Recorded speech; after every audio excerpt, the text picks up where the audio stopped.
జేఎన్పీ TV జనం TV ఇది జానపదుల TV. సమాచారాన్ని మీకు అందిస్తుంది జేఎన్పీ. ఈ రోజు కార్మిక సంఘాల నాయకులకు నేను విజ్ఞప్తి చేస్తున్నా. 60 సంవత్సరాలు 16 మంది ముఖ్యమంత్రులు 72,000 కోట్ల రూపాయలు అప్పు చేస్తే ఒక వ్యక్తి, ఒక పార్టీ, ఒక కుటుంబం 10 సంవత్సరాలలో 7 లక్షల కోట్ల రూపాయలు అప్పు చేసింది. పోనీ 7 లక్షల కోట్ల రూపాయల అప్పుతోనే ఎక్కడైనా ఏదైనా అభివృద్ధి జరిగిందా మీరు ఆలోచన చేయండి. మీ కార్మికులకు ఏదైనా మేలు జరిగిందా? చనిపోయిన కార్మికుల పట్ల మానవత్వంతో ఎప్పుడైనా ఆలోచన చేసిందా? ఆర్టీసీ కార్మికులు ఆనాడు ధర్నా చేసి ఆనాడు మీరు ఉద్యమం చేస్తే 50 మంది కార్మికులను పొట్టన పెట్టుకున్నారు, కానీ మీతోని మాట్లాడలేదు.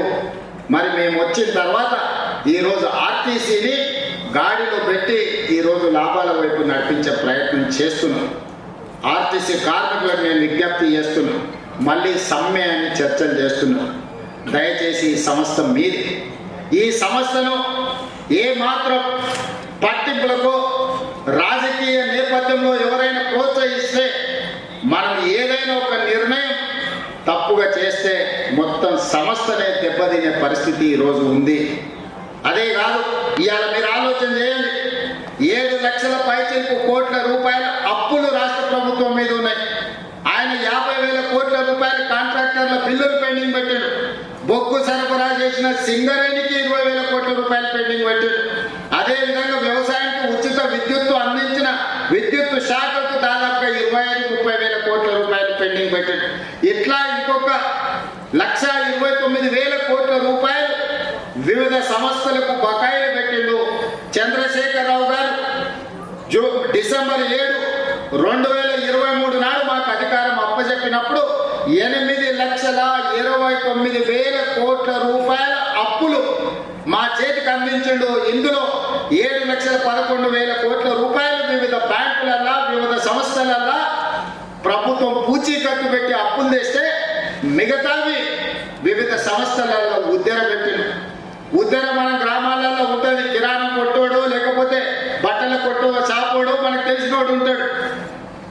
దానికి ఒప్పందాలు ఇన్స్టాల్మెంట్స్ ఏముండవు.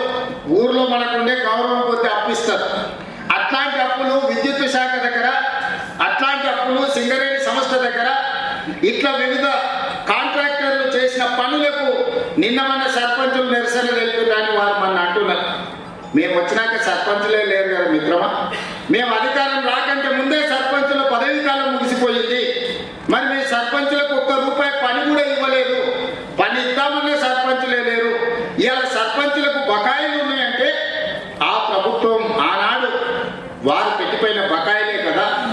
ఇట్లాంటి బకాయిలు, కాంట్రాక్టర్ల బకాయిలు, సర్పంచుల బకాయిలు, విద్యుత్ శాఖ బకాయిలు, ఆర్టీసీ కార్మికుల బకాయిలు ఈ రోజు ప్రతి సంస్థకు పుట్టిన కాడల్లా బ్యాంకులో దొరికితే బ్యాంకులో తెచ్చిండు, ఊరి మీద దొరికితే ఊరి మీద తెచ్చిండు, చేబదులు దొరికితే చేబదులు తెచ్చిండు, పక్కింటోళ్ళ దగ్గర దొరికితే పక్కింటోళ్ళ దగ్గర తెచ్చిండు. మొత్తంగా 10 సంవత్సరాలలో 8,29,000 కోట్ల రూపాయల అప్పుతోని డిసెంబర్ 7, 2023 నాడు మా చేతికి అధికారం ఇచ్చింది. అసంఘటిత కార్మికుల గురించి ఆలోచనే చేయలేదు. ఈ రోజు అసంఘటిత కార్మికులందరూ ఒక దగ్గరికి పట్టుకొచ్చి రాష్ట్ర ప్రభుత్వం తొందరలో తీయబోయే పాలసీలో వాళ్ళందరి సూచనలు సలహాలు తీసుకున్నాం. ఈ రోజు దేశానికే ఆదర్శంగా ఉండే విధంగా గిగ్ వర్కర్స్ విధానాన్ని ఈ రోజు తెలంగాణ రాష్ట్ర ప్రభుత్వం తీసుకురాబోతుంది. అందరి అభిప్రాయాలు తీసుకొని ఈ మొన్న జరిగిన భారత్ సమ్మిట్ లో ప్రపంచ దేశాల నుంచి వచ్చిన కార్మిక సంఘాల నాయకుల నుంచి కూడా మన అభిప్రాయాలు తీసుకోవడం జరిగింది. ఇవన్నీ మీరు అండగా నిలబడి ఈ ప్రభుత్వాన్ని అధికారంలోకి ఈ పార్టీని తెచ్చినందుకే ఇవన్నీ సాధ్యమైంది. ఆనాడు రాహుల్ గాంధీ గారు కన్యాకుమారి నుంచి కశ్మీర్ వరకు 150 రోజులు 4,000 కిలోమీటర్ల పాదయాత్ర చేస్తూ మండు టెండలు మంచు కొండలు మిమ్మల్ని అందరినీ కలిసి మీ ఆలోచనలు పంచుకొని ఆనాడు కార్మికులను, విద్యార్థులను, నిరుద్యోగ యువకులను, రైతు కూలీల సంఘాలను కలిసి వాళ్ళు వెలుగుచ్చిన అభిప్రాయాలను రాహుల్ గాంధీ గారు సేకరించి ఈరోజు కులగణన చేపట్టాలి అని చెప్పి ఆదేశాలు ఇచ్చారు. వారి సూచన మేరకు తెలంగాణ రాష్ట్ర ప్రభుత్వం చేపట్టిన కులగణన ఈ రోజు దేశానికి ఆదర్శమైంది. తెలంగాణ రాష్ట్ర ప్రభుత్వం చేసిన చట్టం ఈరోజు కేంద్ర ప్రభుత్వం దేశంలో కూడా జనగణనలో కులగణన చేర్చి తొందరలోనే ఎవరు ఎంతమంది ఉన్నారో తెలుస్తామని చెప్పి ఈరోజు కేంద్ర ప్రభుత్వం ప్రకటించింది అని అంటే ఈరోజు మీరందరూ అండగా నిలబడి తీసుకొచ్చిన ప్రభుత్వం తీసుకుంటున్న చర్యల వల్లనే ఈరోజు పేదవాళ్లకు న్యాయం జరుగుతున్నది.